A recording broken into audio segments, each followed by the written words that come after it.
lemon juice in my Your coffee. friends are going to be there at 4:30 or so. Yeah, 4:30. We have time. We have time.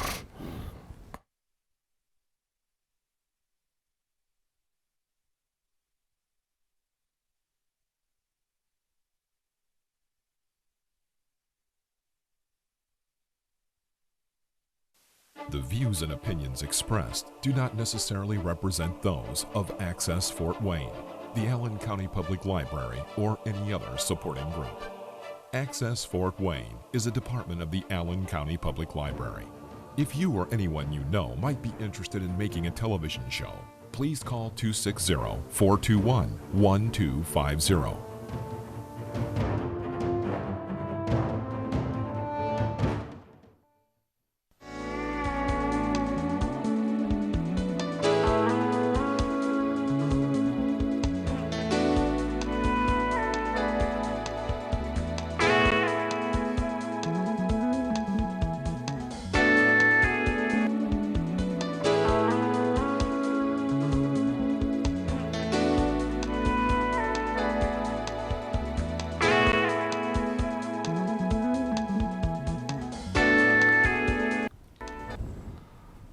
Hi, Dr. Rudy Kachmann. Welcome to our TV show on diabetes today, and I have two wonderful guests with me today, which will make this more entertaining. William Steele over here, you know, we've been working on his diabetes. He admits he has it, and he's going to give us a progress report. And Jeremiah Vanamala from India, who has a professor who has a lot of knowledge about diabetes. So welcome to both of you. Why don't we start, Bill, with your progress report. So how are you doing? What are you not doing? Nothing's 100% easy, okay? I just have them on the show because it can be difficult. And tell us now, and I ask you to follow the 2 meals a day if possible. How are you doing with that? Very difficult. I've tried to do it, and I cheated here and there, but as of today was the first day I went over 16 hours without eating, and I ate the first meal at 1 o'clock in the afternoon. I had the recommended cup of water and coffee in the morning to offset the jittery feeling. And today, you took me to a lab to do blood work, and and I appreciate that, and you explained to me about that. So that's the update, and I'm gonna have to take this serious because I almost died a few weeks ago, and he knows all the reasons why. And I had an emergency stent put in my artery, and met Dr. Kachmann, and he's blessed me with all this knowledge, and you've just been wonderful, and I appreciate it. Yeah, well, good. Thanks for the progress report, and it's not easy, but it's doable. I didn't say not to eat. And it takes a week or two till we get past something could be called the keto flu, where we're not eating and our body's undergoing autophagia because we're fasting, and we may feel a little funny. But you mentioned that went away after a while. Right. You call that the keto flu? Yeah, it's called the keto flu. Interesting. And today, you know, I did as usual. Didn't eat in the morning and took a walk and did other things. And I met you at the lab to get his blood sugar checked. Yep, you did. And in October, we're going to check it again. So if he's been telling us a tale or something, we will know about it. But if his diabetes is pretty much gone and he's lost a bunch of pounds, we're going to share it with you guys. So I'm hoping, Bill, you're going to do that because your example will help a lot of people because you really have a great presence in the internet, and we will blow it out there and help a lot of people. And we'll blow it out across the world with the connections that you have in the internet. And so tell us, in India, where you're from originally, what do you think is going on with the diabetes epidemic? I mean, I read, and I think you would agree, I've heard the highest number of diabetics in the world are in India. Yes. So when you look at India, it's not one country in a way that all people speak same kind of language, same type of food. There are a variety of different foods in India we eat.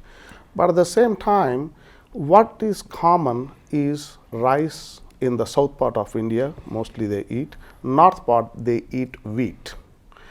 So when the population was increasing and then food production is not catching up, they started developing early varieties. In other words, rice, late varieties, 140 days from the initial stage to harvesting. It takes 140 to 145 days. But if you shorten the time to harvesting, you can have more, production. So that's how people were thinking. But what they were not taking into equation is when you give enough time for that rice to form, it complexates better. In other words, there is a complex carbohydrate. When it enters into our intestine, it doesn't release the glucose as fast. But if you have a shorter variety where the complexation is not formed well, then it releases the glucose very quickly into the body. The same holds good for same thought process is true for even the wheat varieties. So south part of India and north part of India, as the food we tamper with the food, it can have unintended consequences on the health. Wow. Isn't that interesting? Yeah. So that's interesting. So as the rice develops and it's growing, Yes. the number of coverings are less in the early ones and more. And since you don't have enough time for it fully to grow, the harvesting it sooner, Yes. the diabetic rate went up. But also, Yeah. I would appreciate a comment, they eating a lot more processed food.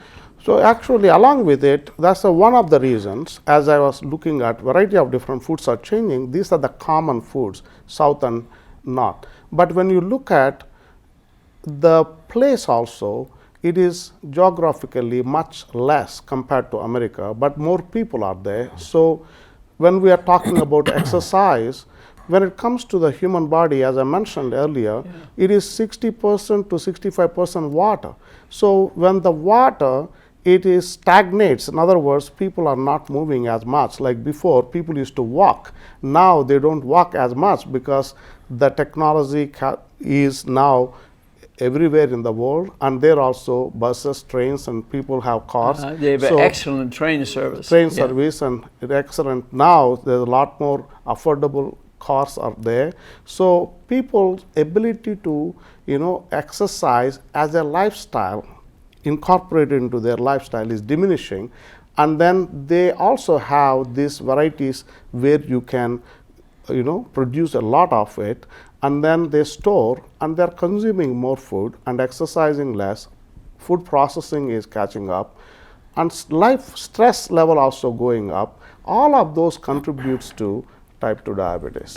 Beautiful explanation. It's a combination of moving less, stress more, the way it's grown. We're not going to eliminate any one of those things, but we could eliminate or at least teach them through the internet and the iPhone what proper food is. Yes. And I know you and your friends and myself were writing a book on that.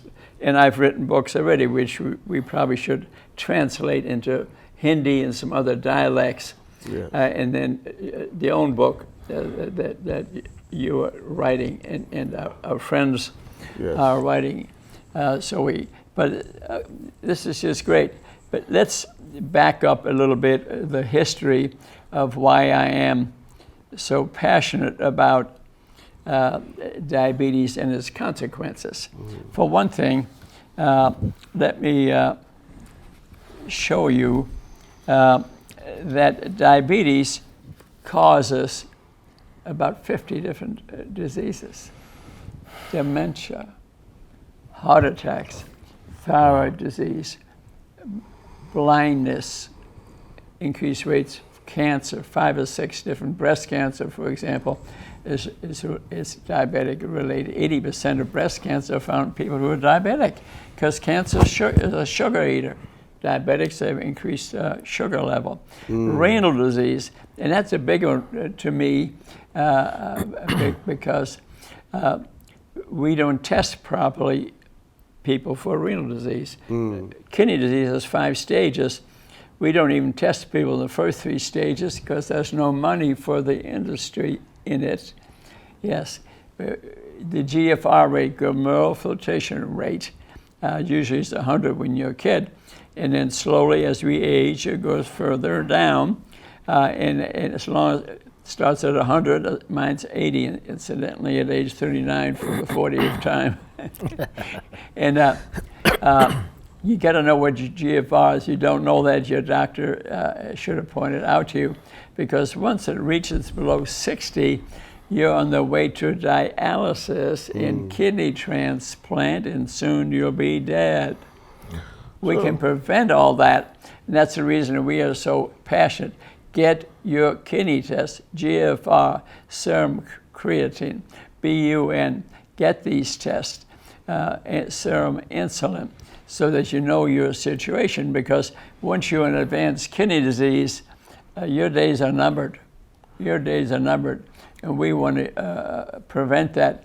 And in this city alone, we have 4 or 5 dialysis centers. Now that's where they're making a lot of money. But at stage 1, 2, or 3, which they don't test for, they don't make any money. That's why they don't test for it. That's So why what it's all profit driven, essentially. Yes. I notice there's also a lot of amputations with people who have diabetes. You always see them losing toes and losing feet. Yes, most amputations are in diabetics. I mean, I know of one family that I attended 3 funerals at their church. Every member had their leg amputated. Wow. Yet the leader of that group, a well-known person, I recently had a dinner with, and he says, "Rudy, I respect diabetes." And I said, "Marshall, I don't want you to respect that. I want to get rid of it. You can get rid of type 2 diabetes in 6 weeks. I'm about prevention. Prevention is number 1. Number 2 is, if you got it, you can still, by proper lifestyle, eating, exercise, can get rid of, reverse it the majority of the time. Kidney disease is a lot more difficult to reverse. That's the reason I want us to catch it at a very early stage. So catching it is a very important for GFR. But what do you recommend for health of the kidney? What should we do more of, and what should we do less of to have the healthy kidneys? Good question. Now suppose you're diagnosed with kidney disease. Okay. They diagnose you with it. Now remember, that is in your GFR, say, is 38. Okay. What can you do? Number 1 is to eat good fats, not bad fats, good fats, and a low meat diet. We need some essential amino acids every day for muscles that break down, but you need to get them from plants. Okay, meat eaters don't do well with kidney disease. The other thing is get rid is to get rid of your diabetes immediately. Can be done in 6 weeks by eating a nutrient-dense diet. All that was studied by Joseph R. Kraft here, a book that's tough to get on the internet. They don't seem to print it anymore, which I don't understand. But you can get the Kindle copy, and $2 or something, and you can read it in 2 or 3 days. Please read this if you get diabetes. Let's see what Dr. Kraft, he is from the University of Illinois. He did the original research back in 1975. Probably should have spoken in 2006, but a lot of the research was done before that time. And listen to what he says. Should everyone be tested? Absolutely not. Only those concerned about their future. Because remember I said about kidney disease, if you don't die of a heart attack, which you could from diabetes, kidney disease, heart disease and kidney disease are very closely related. Very closely related. And you won't live very long if you advance kidney disease. But like I said, that can be stopped with some reversed. I've got a few people I treat that have advanced kidney disease. I mean, one whose GFR is 5. Man. 5. I mean, no one's done a really study on people that are that far low, but I got rid of her diabetes through proper nutrition, 6 weeks, it's gone. And she doesn't follow my recommendations that closely. That she comes to see me, though, lost a lot of weight, beautifully dressed, and 3 years later, still alive. So that hasn't been studied well, but I want you to act on it sooner than that. Get a GFR test. And what he proves, you can see that Kraft on YouTube, and what you can see on there, he's like 96 years old. He's died since, because that was a long time ago we did the show. But you can see he says, "I'll be looking down upon you before the nation will change." Well, that's been 10 years since he said that. And there's too much money to be made off the industries. And I've been to the hospitals, and you can see my book. We're surrounded. The patient is surrounded by a school lunch program. They get cinnamon buns for breakfast. They want the children to be diabetic. Cinnamon buns, that's horrible. Yeah. Sugar industry, the government gives them $30 billion a year. House and Senate lobbyists, our congressmen and representatives all get money from the industry. Poor nutrition teaching in the schools, in the colleges, hospitals. Processed food, where the foods are stripped of all the nutrients. So the mainly sugary foods, and you gotta keep on eating because it's full of sugar, and you feel like I'm in heaven. I can turn down a donut, but 132 pounds, age 39 for the 48th time. But I'm just trying to set an example, okay? And I'm really into it because I went with Bill today to any lab on DuPont to get a blood test, the HbA1c, fasting blood sugar, serum insulin, because I care about him. And I got to be able to prove that I'm okay too. You and I did it. Yes, sir, you did. We get our results in a few days, and you're going to show them to me. It's right? Very much an encouragement to me to do the right thing, get back into health. Yeah. Hospital systems, they don't teach prevention. I know people went to excellently run hospital system in the city, beautifully run. I mean, they're efficient. And they have diabetic department, they have an obesity department, but do they get rid of people's diabetes? And I know people went to intensive care. No, they don't.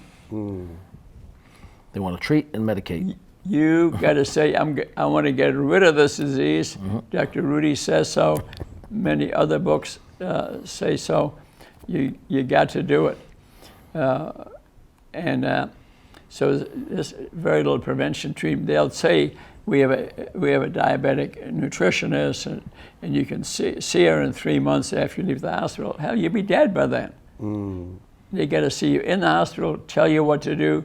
You won't have diabetes in 6 weeks, 90% of the time. It's that easy. That's why I have a sad face on here, because it is sad, but we're teaching it. You can go into YouTube, Rudy Kachmann, Facebook, Rudy Kachmann, Amazon, Rudy Kachmann. About 1,000 TV shows will show up explaining all this. So I think it's important. You know, if you're having you don't have to have a serious problem, but here's a book, Beyond Simply Keto, by Susan Ryan. I really highly encourage you, if you have diabetes, buy the book. Or go to the library if you can't afford it. She used to weigh 120 pounds or more than that. What I like about this book, and Bill's following it, it gives you the recipe. It it shows you the picture. It tells you how many calories, how much fat, how much protein, how many carbs, how much fiber, net carbs, and a picture of the darn thing. And can you ask for more than that? If a diabetic, if you take this book and you follow it 100% for 6 weeks, I'll bet you you don't have diabetes anymore. And if you want to speed it up, eat 2 meals a day, like I do, which is simple actually. So that's called time-regulated eating. 16/8, 16 hours. I'm fasting. I'm not hungry in the morning because the hormones secreted by my brain, about 5 different hormones, growth hormones, steroid hormones, ghrelin from the stomach, which goes down, that keeps the blood sugar at a very level. That's why I'm not hungry. Blood sugars are over there. My body's undergoing autophagia. It's repairing the cells, getting rid of bad cells. Then I eat around noon of nutrient-dense food. Maybe I'll have guacamole, maybe a few vegetables, maybe an egg. I'm not against eggs.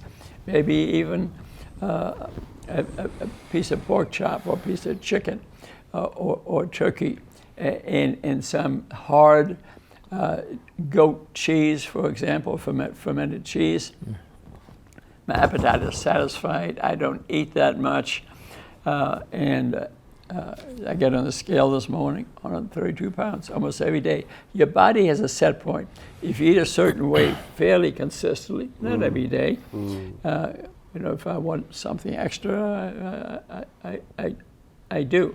But I think my body has a set point every day, 132 pounds. You would think it would vary a pound or two. But I think the body, if I eat something that's a little bit dense in calories, for example, I think my metabolic rate increases. My body decides that. And anybody can do that if you consistently eat right most of the time. You don't have to be 100%. You know what I mean? The 80-20 rule, 80% of the time if you eat well, then 20% wiggle room and grace that Creator has given to our body. But if you switch that one to 20-80 rule, that is when we get into trouble. I think this is a good point. And what's really nice and knowledgeable about the body, because is the body will heal itself if you give it a chance.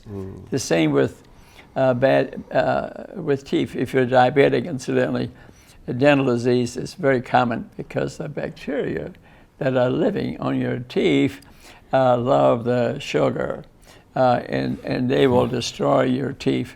And the more sugar you put in there, the more of the enamel they will eliminate.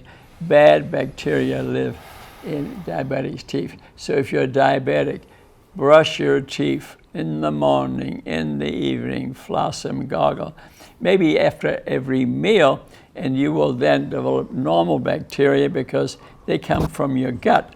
If you get a bad cut, your gut itself, the bacteria, the trillions of live bacteria that live in your gut can kill you. They can kill you. When you're eating the right food and eating less sugary food, and how do I want you to eat? I'll hold it up for you. This is how I want you to eat, and you can get a hold of this. There you go. It's a nice picture of it. And in essence, what I'm saying here is about 60% good fats. Learn what good fats are. They're all fatty food. For years they said it is bad for you. They were wrong. The nation got bigger and bigger. Learn what good guacamole, for example, coconuts, for example, ghee butter, for example, olive oil, for example, are good fats. What happens is when you're eating fats like that, well, that's not sugar.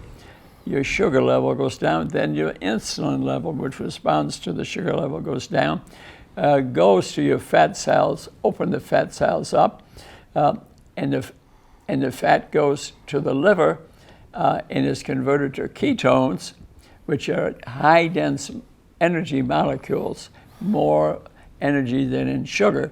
They're smaller than sugar molecules. Your brain loves to run on them. Your muscles love to run on them. Your heart, your kidneys love to run on them. You feel more energetic. That's why in the morning when I'm fasting, I feel like the coffee is really, that's the good stuff. I find out now that I'm doing time-regulated eating. You know, eat around noon. I play pickleball. I take a walk in the morning around my pond and sing to the birds. I whistle to the birds, get a little exercise done. Then maybe play pickleball, eat around noon. I'm not hungry because of the hormones secreted in my body. Okay, I've never heard of pickleball till meeting you. You taught me last week, and you beat me. I just learned the game. We're promoting it. My church is interested in building pickleball courts there, thanks to Rudy, and we're working on it. And so when I get into this ketone production, I'll have more energy. Maybe you beat me, you know. No, I would see. feel bad if I did, but he beat me. Now you promised to learn too. Yes. After one of these TV shows, I'm going to take both of you to one of the courts, and we'll have some fun. We will see whoever is the winner is going to get a trophy. I'm going to get a trophy and has to pay for the dinner. has to pay for the dinner. So I think and also in Ryan's book here, the first 30 pages, she explains ketones and what to do with your kitchen. She even describes fasting 101, which, you know, there are a few things to learn from it. And she has pictures of the foods, testing for ketones, which is really, if you're feeling good and you're losing weight, why get a bunch of tests? But you can test. The easiest is the blood, and they'll tell you the blood sugar. You get one of these monitors. Incidentally, if you have diabetes, I would get one of these lifestyle Dexcom monitors on here, where you can just check your blood sugar and then check your phone. You've got one of those. No, I don't have one. I don't have one of those yet. Hopefully, you're you don't going to need get one. one, yeah, yeah, because then. Who knew? Then if you're not feeling right, you can check your blood sugar. Oh, it's 60. Then you know that you're gonna. So a lot of these tests to check for the ketones maybe not necessary proof of concept, but if you're feeling better, it's working. Bottom line, I noticed with the exercise and eating better, like the whites of my eyes when I gained all this weight, they're not as clear. But when I'm exercising and eating better, my whites clear up. Is there a big connection between your eye, the whites of your eye? Yeah. Yes. Yes, because the fluids that surround the lens of the eye are affected. I even, although I'm not diabetic, as you get a day younger, okay, you can develop dry eye a little bit, which is, I notice, is worse if I'm eating some sugary food. Absolutely. Okay. If I'm having a piece of pie, which is rare, but I do, like I said, and like the stagnant pond. then it affects the vision a little bit. So right. And diabetes, elevated blood sugar, affects small blood vessels a lot more, like the ear and the eyes are much more affected by high sugar foods. Gotcha. Okay. Yeah, Thank you. especially the ear. People who hear noises, Meniere's disease, know that majority of them check their blood sugar. They're diabetic. So anyway, we got you on the path. So gather some information, read these books. You can go onto Amazon, YouTube, Rudy Kachmann, YouTube, Amazon, Facebook, and learn more about this. All kind of shows on diabetes. Why the three of us are doing this? Because we love you, we care about you, and diabetes is preventable and reversible the majority of the time. We don't accept that our system of government, our hospitals, public health, accept this disease and just want to give you a pill and a shot. We're not about that. Some people need them, but the majority of them don't need that. Just most of those diseases are foodable, not druggable. And we all did this show because we love you, we care about you, and we're going to need a fourth to play pickleball. So get in shape and join us. Yes. Let's hold hands here. Come on. Yes. Yeah. We're in this together. Dr. Rudy, thank you. Bye-bye. Yeah. Thank you very much.